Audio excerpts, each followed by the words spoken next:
रुझान राष्ट्रीय लोकदल और समाजवादी पार्टी गठबंधन की तरफ है, उससे लग रहा है कि पूरे देश में गठबंधन की आंधी चल रही है। हम ये मान रहे हैं कि आने वाले दिनों में ये गठबंधन पूरी तरह से सरकार बनाएगा। और जिस तरह से देखिए, मंत्री के बेटों ने एक न्याय मांग रहे किसानों के ऊपर गाड़ियाँ चढ़ा दी, तो वो एक हत्या थी, हत्या की गई किसानों की।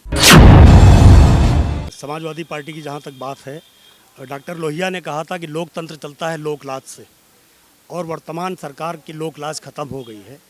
किसान चिल्ला रहा, मजदूर चिल्ला रहा, नौजवान चिल्ला रहा, शिक्षित छात्र चिल्ला रहा है, लेकिन उनके कान में जूं नहीं रेंगता। वो सिर्फ 5 शब्दों का एक उनके पास शीर्षक है, उसी टाइटल पर पूरी राजनीति कर रहे हैं।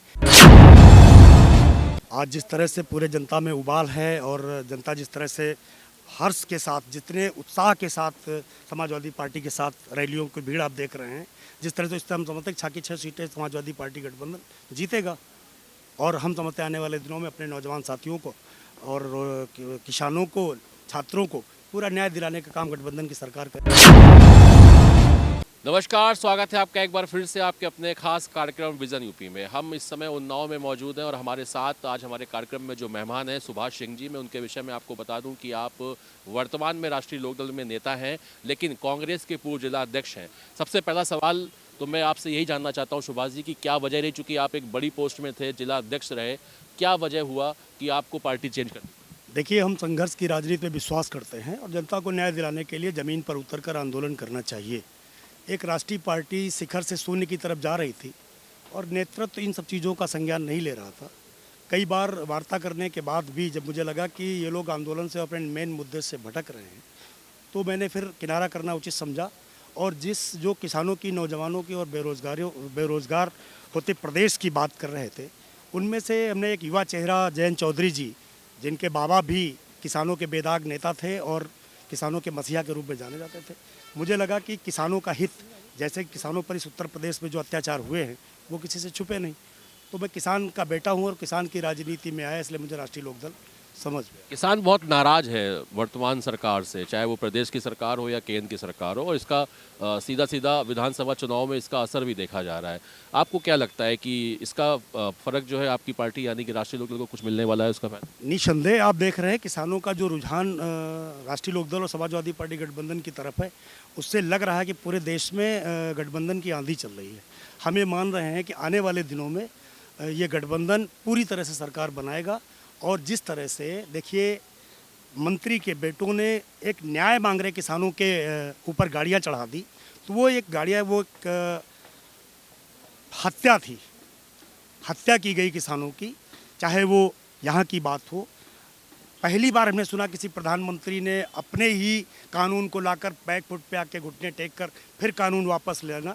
सिर्फ किसान यही मांग रहे थे, वो आपसे भीख नहीं मांगते, वो कह रहे थे हमारी उपज का समर्थन मूल्य मिले और एमएसपी को कानून में शामिल किया जाए। बस इतनी सी मांग के लिए किसानों की हत्या की गई, पत्रकारों की हत्या की गई। और हम समझते हैं ये आक्रोश गठबंधन को मजबूती दिलाएगा और किसान, नौजवान, बेरोजगार, जिस तरह शिक्षा मित्र बहनों ने सर मुंडवा लिए, उनकी भी आपने देखा उपेक्षा की गई। 3.5 लाख शिक्षा मित्र हैं, 1.5 लाख। और अभी इनके राज्य में वो कहते हैं हम रोजगार दे रहे हैं, तो पहले से आप सुन लीजिए कि जैसे ही ये वो पेपर में इम्तिहान में बैठता है छात्र, उसका पर्चा लीक हो जाता है।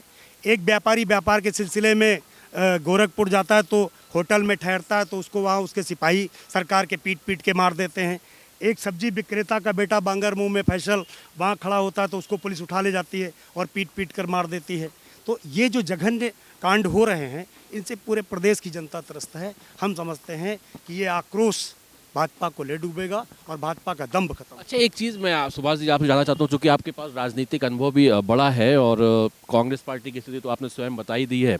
समाजवादी पार्टी के लिए कहते हैं भारतीय जनता पार्टी वाले की गुंडों की राजनीति यहाँ पे होती है, जिसमें जिस गाड़ी में समाजवादी झंडा उसमें उस गाड़ी में बैठा गुंडा, इस तरह की बातें होती हैं। मैं जानना चाहता हूँ आम जनमानस क्या करे, कैसे ये विश्वास हो। हर आदमी हर पार्टी के विषय में तो बुराई है, कहीं कोई समस्या है, कहीं कोई समस्या है।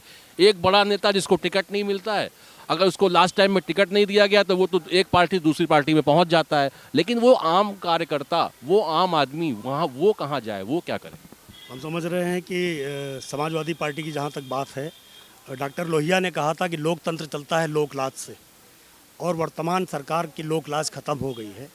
किसान चिल्ला रहा, मजदूर चिल्ला रहा, नौजवान चिल्ला रहा, शिक्षित छात्र चिल्ला रहा है, लेकिन उनके कान में जू नहीं रेंगता। वो सिर्फ 5 शब्दों का एक उनके पास शीर्षक है, उसी टाइटल पर पूरी राजनीति कर रहे हैं। गाय गंगा कश्मीर हिंदू मुसलमान, कभी वो खेत खलिहान नौजवान की बात नहीं करते हैं। तो हम समझते हैं कि किसानों के बारे में जब पहली बार लोहिया के विचारधारा की सरकार बनी तो उन्होंने किसानों का कर्जा माफ़ किया। फिर जब सरकार बनी तो उन्होंने छात्रों को लैपटॉप दिए, बेरोजगारी भत्ता दिया और छात्राओं को साइकिल दी, लैपटॉप दिए। तो हम समझते हैं उनका रुझान शिक्षा की तरफ भी था और किसानों की तरफ भी था। और इससे हम जानते हैं कि किसान जो गुंडे की बातें हमने फिर आपको कहा कि गुंडे तो उनके राज्य में है। जिस डिप्टी सीएम के ऊपर 2-2, 3-3 दर्जन मुकदमे दर्ज हों, उसको डिप्टी सीएम लोकतांत्रिक देश में चुने हुए प्रतिनिधि को गुंडा कहा जाएगा या उसको सीएम कहा जाएगा? हम समझते हैं जिनके ऊपर इतने मुकदमे दर्ज हैं वही गुंडे हैं। आखिरी सवाल है सुभाष जी आपसे, क्या लगता है उन्नाव में कितनी सीटों में आप और आपका गठबंधन जो है समाजवादी पार्टी के साथ है, क्या लगता है कितनी सीटें पाने वाली? आज जिस तरह से पूरे जनता में उबाल है और जनता जिस तरह से हर्ष के साथ, जितने उत्साह के साथ समाजवादी पार्टी के साथ रैलियों की भीड़ आप देख रहे हैं, जिस तरह से इससे हम समझते हैं 6 की 6 सीटें समाजवादी पार्टी गठबंधन जीतेगा। और हम समझते हैं आने वाले दिनों में अपने नौजवान साथियों को और किसानों को, छात्रों को पूरा न्याय दिलाने का काम गठबंधन की सरकार करेगी। बहुत बहुत धन्यवाद। आप थे सुभाष जी जो बता रहे थे कि जो आपका गठबंधन है समाजवादी पार्टी के साथ में पूरी उन्नाव की 6 विधानसभा सीटों की सीटें जो हैं वो जीतने वाला है। फिलहाल ये तो आने वाला भविष्य तय करेगा, 10 तारीख को मालूम पड़ेगा कि किसकी जीत और किसकी हार होगी। लेकिन आपसे मैं फिर एक बार कहना चाहता हूँ कि आप वोट डालने जरूर जाइएगा। फिर मुलाकात होगी। नमस्कार। कानपुर से लेकर लखनऊ तक, हमीरपुर से लेकर सुल्तानपुर, फर्रुखाबाद से कन्नौज तक, क्या है जनता का मिजाज? यूपी विधानसभा चुनाव को लेकर गांव-गांव, शहर-शहर पहुंच रही है लोक जनसंदेश की टीम और जानने का प्रयास है मतदाता का क्या है रुझान। क्या इस बार हो पाएगा बदलाव?